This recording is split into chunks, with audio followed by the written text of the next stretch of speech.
নাম দিয়ে ক্ষমতাশালীরা বিদেশের মাটিতে পাচার করেছে। আমাদের দেশ আজকে আমেরিকার অর্থনীতিকেও ছাড়িয়ে যেত যদি আমাদের রাজনীতিবিদরা যদি দুর্নীতি না করত, বিদেশে টাকা পাচার না করত, চুরি না করত, গরিবের হক যদি তারা কি সঠিকভাবে যদি পালন করত, আমার সমাজে আমার দেশে তেমন বৈষম্য, গরিব, অর্থনৈতিক এরকম মন্দা আমাদেরকে দেখতে হতো না। সামান্য পঁয়ত্রিশ একটা রাস্তার জন্য বলাবে ফেসবুকের নিউজ বাংলার নিউজ তখন দেখা সেটা ঠিক করে দেয়। এটা আমাদের দুর্ভাগ্য, এটা আমাদের কি যোগ্য ব্যক্তির হাতে আমরা রাষ্ট্র দিতে পারি না, সেটা আমাদের দুর্ভাগ্য। দুর্নীতিবাজরাই বারবার আমাদেরকে শোষণ করেছে, সেটা আমাদের দুর্ভাগ্য জাতি হিসেবে। আমরা যে মুসলমান, আমরা যে বলেছিলাম একতার কথা, ঈমানের কথা, তাকওয়ার কথা, আল্লাহর মহব্বতের কথা, আল্লাহর ভয়ের কথা, আমরা নিজেকে মুসলমান দাবি করি। যার বাজারে যাওয়ার সময় তখন নিজে যে মুসলমান সেটা বলে যায়, মদের বাজারে যাওয়ার সময় সেটা বলে যায়। যখন আমরা একে অপরের সাথে ওয়াদা করি, ভাই আমি তোমাকে এই টাকাটা হালাল দিচ্ছি, সঠিক সময়ে দিয়ে দেবো, নিয়েছি ভালো ভালো কথা, কিন্তু তার টাকা টাকা ফেরত দেওয়ার কোনো কি নেই, ক্ষমা নাই। নাউযুবিল্লাহ। এটা কি আমাদের মুসলমানের ঈমান? না না, আমাদের মুসলমানের ঈমান এরকম নয়। রাসূল সাল্লাল্লাহু আলাইহি সাল্লাম একটা ঘটনা বলে শেষ করে দেব। মদিনার বাজার থেকে একটা ঘোড়া কিনলেন, তো ঘোড়ার মালিকের সাথে দরদার হয়ে গেল, বলে যে তুমি আসো আমার বাসায় আসো, আমি তোমাকে ঘোড়াটা নিয়ে তোমার টাকাটা তোমাকে বুঝিয়ে দেবো। অর্ধেক আস্তে আস্তে রাসূলুল্লাহর সামনে চলে গেলেন, ঘোড়া নিয়ে ঘোড়ার মালিক পিছনে যাচ্ছে।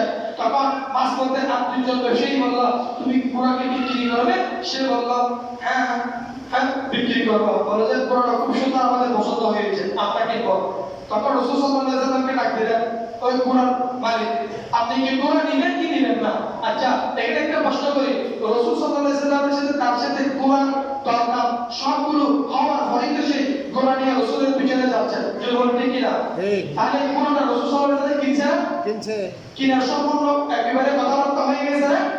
আচ্ছা তখন তিনি বলেন, রাসূল সাল্লাল্লাহু আলাইহি ওয়াসাল্লাম বললেন, আমি তো তোমার কাছ থেকে ঘোড়া নিয়েছি, ঘোড়ার দরদারও করেছি, তোমার সাথে আমার সাথে দরদার কি হয়েছে, ফাইনাল হয়েছে, আমি তোমাকে যদি টাকা দিব তোমার কাছ থেকে ঘোড়াটা গ্রহণ করব। বলে যে না, ঘোড়া আপনাকে এত টাকা দিতে হবে, মানে আরো বাড়তি চাইতেছে, নাই তো আমি আপনাকে কি দেবো না, ঘোড়া দেবো না। এরকম কিছু পাঠা গরুর ব্যবসায়ী আছে না নাই? আছে। আওয়াজ দেন, আছে না নাই? আছে। তখন ওই রাসূল সাল্লাল্লাহু আলাইহি ওয়াসাল্লাম কাটা কারাগারের মধ্যে লিপ্ত হয়ে গেলেন। তখন ওই ঘোড়ার ব্যাপারী বলল, আপনি যদি ঘোড়া আমার কাছ থেকে কিনে থাকেন, দরদার করে থাকেন, একজন সাক্ষী আনেন। কয়জন সাক্ষী? কয়জন সাক্ষী? একজন সাক্ষী। এটা বলার পর একজন সাহাবা পাশ দিয়ে হেঁটে যাচ্ছে। রাসূল সাল্লাল্লাহু আলাইহি ওয়াসাল্লাম নূরানি চেহারা ওয়ালা গলিব থেকে তিনি বিষয়টা বুঝতে পারলেন। তিনি বললেন, আমি আছি সাক্ষী।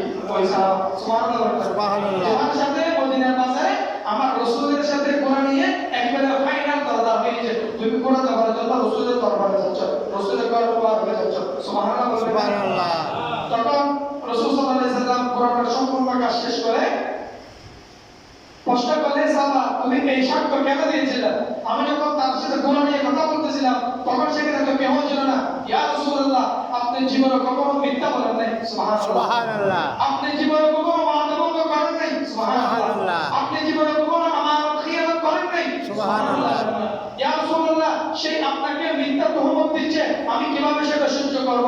আমি তো আমার জীবনের চাইতে বেশি আমার রাসূলকে ভালোবাসি। সুবহানাল্লাহ। এই সাক্ষীর জন্য যদি আমাকে জাহান্নামে যেতে হয় আমি রাজি আছি, কিন্তু আমার রাসূলের অসম্মানী হবে সেটা আমি সাহাবা মানতে পারবো না। এটাই হলো মুসলমানের ঈমান, মুসলমানের তাকওয়া। আমার কথা বুঝতে পেরেছেন?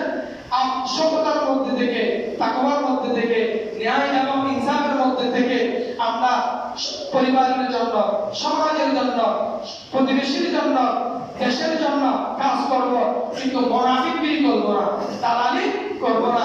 এখন আমরা এক একজন এক এক মার্কা দালাল হয়ে গেছে। কেউ বলতেছে শৈলজার, কেউ বলতেছে কি খাম্বা, আর কেউ বলতেছে মানে চারটা শব্দ, একজন আরেকজনকে খাম্বা বলতেছে, একজন আরেকজনকে কুফা বলতেছে, আরেকজন আরেকজনকে শৈলজার বলতেছে। বুঝতে পেরেছেন কথাটা? এটা সংজ্ঞা দিচ্ছে, একে অপরকে একটা ঠেক দিচ্ছে। কি দিচ্ছে? লজ্জা কেননা আমরা কিছু হামবার দখলে আর কিছু সরেজারের দখলে আর কিছু কুস্তর দখলে যদি বলেন ঠিক কিনা আর কিছু চেতনার দখলে এই জন্য আমরা প্রকৃত আদর্শ দেশের যে যোগ্য নাগরিক হওয়া প্রয়োজন আমরা সেই দেশের দেশপ্রেমিক নাগরিক হতে পারি না। এই জন্য আমাদের কাছে বিভক্ত হতে হয়েছে যদি বলেন ঠিক কিনা। আরে ভাই যেই যখন মেম্বার হয়েছে সে তার আত্মীয়তা না দিয়ে এলাকার সঠিক গরিব অসহায় মানুষকে দিচ্ছে, তাকে সাপোর্ট দেওয়া আমাদের প্রয়োজন, তাকে সহযোগিতা করা আমাদের প্রয়োজন, তাকে বারবার এই এলাকার মেম্বার নির্বাচিত করা আমাদের দায়িত্ব যদি বলেন ঠিক কিনা। এখন তো আমরা মেম্বার তার দায়িত্বে বসে এলাকার সরকার এলাকার মুরব্বীরা তার দায়িত্বে কাঁধে নিয়ে সঠিক বিচার করেছেন, বিচার যার পক্ষে গিয়েছে সেই ভালো, আর যে অপরাধীর বিচার তার বিপক্ষে গিয়েছে তার চোখে জঘন্য শত্রু মেম্বার, জঘন্য শত্রু চেয়ারম্যান, জঘন্য শত্রু এলাকার সরকার যদি বলেন ঠিক কিনা।